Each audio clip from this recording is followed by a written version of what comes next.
अल्लाह का शुक्र है कि हमारे गुंबदो मीनार के शहर मालेगांव में एक बड़ी तादाद में लोग रोज़ा रखते हैं। हत्ता कि हमारे यहाँ छोटे छोटे बच्चों को भी अल्लाह ने ये तौफीक बख्शी के छोटे बच्चे भी रोज़ा रखते हैं।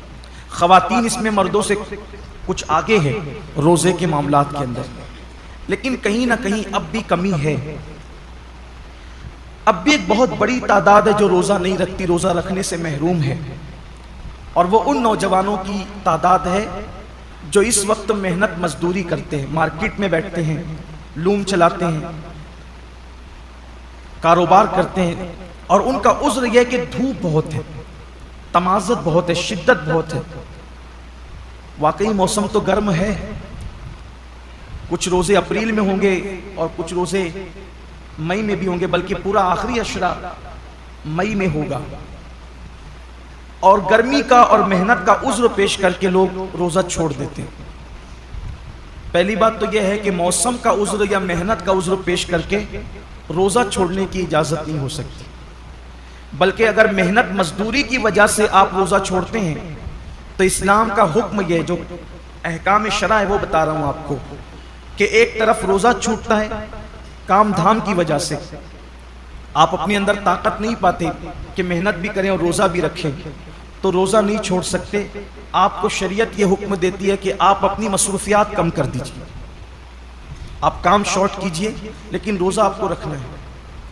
इसलिए कि रमज़ान शरीफ के एक रोज़े की अहमियत ये है, एक रोज़े की, कि जानबूझकर अगर किसी ने रमज़ान शरीफ का एक रोज़ा छोड़ दिया और उसके बदले में फिर वो पूरी जिंदगी रोज़ा रखे, तो जिंदगी भर के तमाम रोज़े उस एक रोज़े की फजीलत को नहीं पहुंच सकते जो माह रमज़ान शरीफ में रखा गया है।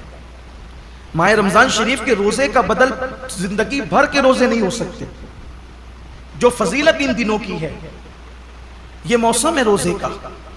और कुछ लोग छोटी मोटी बीमारी का बहाना लेकर भी रोज़ा छोड़ते हैं। हर छोटी मोटी बीमारी पर रोज़ा छोड़ने की इजाज़त नहीं है, गुनहगार होंगे, सख्त गुनहगार होंगे। जिसने एक रोज़ा रमज़ान शरीफ का छोड़ा फिर उसको कज़ा भी करना पड़ेगा एक रोज़ा, और तौबा भी करनी पड़ेगी। ये भी अवाम में गलत फहमी है कि जो लोग सोचते हैं कि रमज़ान शरीफ का एक रोज़ा छोड़ दिया जानबूझकर तो 60 रोज़े रखने पड़ेंगे। ऐसा नहीं, एक ही रोज़ा रखना है। ये असल में जो बिला वजह रोज़ा तोड़ देते हैं रखकर, 60 रोज़े उनके लिए कफ़ारे में। लेकिन जिसने रोज़ा छोड़ दिया बहुत बुरा किया उसने। एक ही रोज़ा रखेगा बाद में कज़ा, लेकिन साथ ही उसको तौबा भी करनी पड़ेगी। सिर्फ रोज़ा कज़ा करने से मामला ख़त्म नहीं होगा, सच्ची तौबा भी उसके साथ लाजिम होगी। बल्कि जिन लोगों के रोज़े किसी वजह से, लाइल्मी की वजह से पहले छूट गए, तो वो आम दिनों में गैर रमज़ान में उन रोज़ों की धीरे धीरे कज़ा कर ले। रोज़ा न रखने का वबाल बड़ा दर्दनाक है।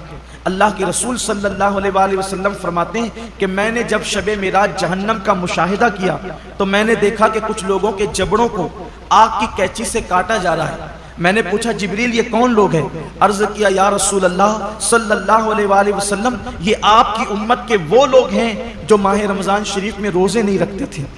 इसलिए ये दुनिया है, यहाँ तो रोते गाते गिरते पड़ते खुशी गमी में जिंदगी कैसे भी गुजर जाएगी, लेकिन एक दिन आखिरत है। दुनिया खत्म होने वाली है और आखिरत कभी खत्म नहीं होगी।